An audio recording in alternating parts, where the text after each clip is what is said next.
Bonjour et bienvenue dans cette nouvelle vidéo intitulée CAN 2025, les réactions africaines qui secouent le football du continent. Si tu es nouveau sur la chaîne, je suis Kevin Panafrica et je fais des vidéos pour comprendre le monde dans tous ses états. Donc n'oublie pas de t'abonner et de me dire dans les commentaires le pays dans lequel tu regardes cette vidéo. C'est parti! Imaginez un peu la scène. Une finale de Coupe d'Afrique, 120 minutes de lutte acharnée, une victoire sur le terrain, la joie, les larmes, les célébrations.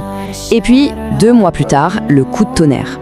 Une décision administrative tombe, le titre est retiré et donné aux perdants.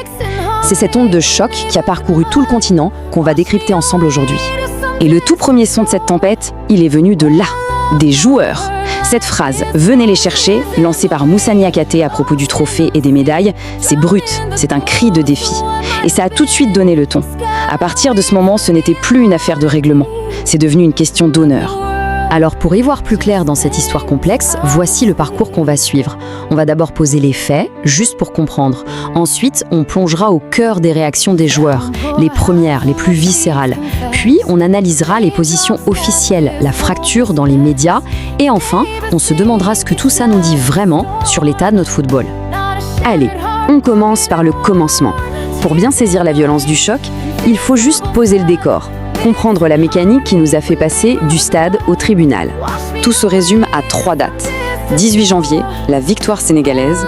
12 jours plus tard, le Maroc dépose son recours. Et le 17 mars, presque 2 mois après la finale, le verdict tombe et inverse le résultat. Ce délai de 2 mois, il est absolument central. C'est ce temps long qui va nourrir le sentiment d'injustice et d'incompréhension. Au cœur de toute cette affaire, il y a ce concept, le tapis vert. Qu'est-ce que ça veut dire? En gros, c'est quand la réalité du score sur le terrain est complètement effacée par une décision juridique à cause d'une infraction au règlement. C'est un peu la loi du bureau qui l'emporte sur la loi du stade. Bon, alors comment la CAF a justifié ça? Officiellement, c'est une application stricte de son propre règlement. L'argument, c'est que les joueurs sénégalais, en sortant momentanément du terrain pour protester, ont commis une faute. Et le jury a interprété cette sortie, même très brève, comme un abandon de match.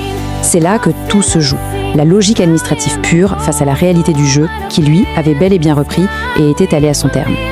Et maintenant, laissons de côté la froideur des textes de loi et allons écouter la chaleur des réactions humaines.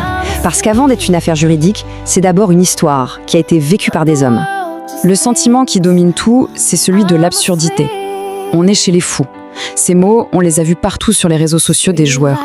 Ça traduit un choc total, une sorte de déconnexion complète entre ce qu'ils ont vécu, leur victoire, et cette décision qui leur tombe dessus. Même Aliou Cissé, qui est d'habitude une figure de calme, de maîtrise, a réagi avec une incrédulité totale. Quand il demande si c'est un poisson d'avril, ça en dit long. Ça montre à quel point, pour ceux qui étaient sur le terrain, cette décision semblait non seulement injuste, mais complètement irréelle. Et très vite, l'affaire a dépassé les frontières sénégalaises. Une voix aussi puissante et respectée que celle de Didier Drogba s'est élevée. Et ces mots sont lourds de sens. Il ne parle pas d'une injustice pour le Sénégal, il parle d'une honte pour l'Afrique. Cette phrase, ça n'arrive qu'en Afrique, elle touche une corde très sensible, celle de l'image et de la crédibilité de tout le football continental.